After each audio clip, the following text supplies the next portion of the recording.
Hello everyone, this is Ajit. Welcome back to साफ्लानर। श्रेणी प्रथम आरंभ करी श्रेणी द्वादश पर्यंत समस्त पिलामानक पई एक बहुत बड़ अपडेट। गत किछि दिन हला प्रबल मात्रा रे खरा हेबा जोगु सरकार 18 एप्रिल रु 20 एप्रिल पर्यंत छुट्टी घोषणा करथिले। तो पुनर्बार स्कूल फिटिबा समय हसैछि। आउ एप्रिल 25 तारिख रु तुम मानकर समस्त स्कूल आउ कॉलेज छुट्टी हम। अर्थात तुम जो मे मास 6 तारिख है कि मे मास आई थिंक 5 कि 6 तारिख रे तुम जो खरा छुट्टी हेबार थिला सेही खरा छुट्टी एप्रिल 25 तारिख रे हेबाकु जाउछि, जेहेतु प्रबल मात्रा खरा होउछि बोली। किंतु मन रख, किंतु सोमवार, मंगलवार और बुधवार दिन स्कूल फिटिबो। तो एने कौन रही अपडेट, चलो ऑफिशियल नोटिफिकेशन को देखिबा। देख 3 दिन सकाळ 6टा अधेरु 10टा अधे पर्यंत हेबो पाठ पढ़ा। आउ एप्रिल 25 रु ग्रीष्म छुट्टी घोषणा कले राज्य सरकार।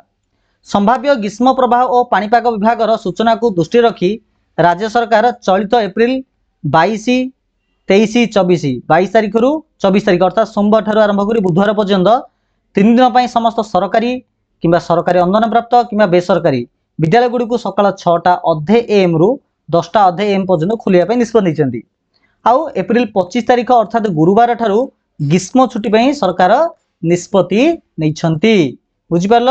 आउ ग्रीष्म छुट्टी समय सरकारी सरकारी अनुदान प्राप्त विद्यालय रे जो छात्र छात्री पढ़ुछन्ती आउ शिक्षक शिक्षयित्री अछन्ती, तो समस्त शिक्षा तथा शैक्षिक कार्यक्रम निमंते राज्य प्राथमिक शिक्षा निर्देशक, राज्य माध्यमिक शिक्षा निर्देशक, उच्च माध्यमिक शिक्षा निर्देशक, प्राथमिक शिक्षा निर्देशक अथवा क्लास 1 रु 8, माध्यमिक शिक्षा निर्देशक अथवा श्रेणी नवम दशम, उच्च माध्यमिक अर्थ हूँ 11 रु माने +2 फर्स्ट ईयर और सेकेंड ईयर।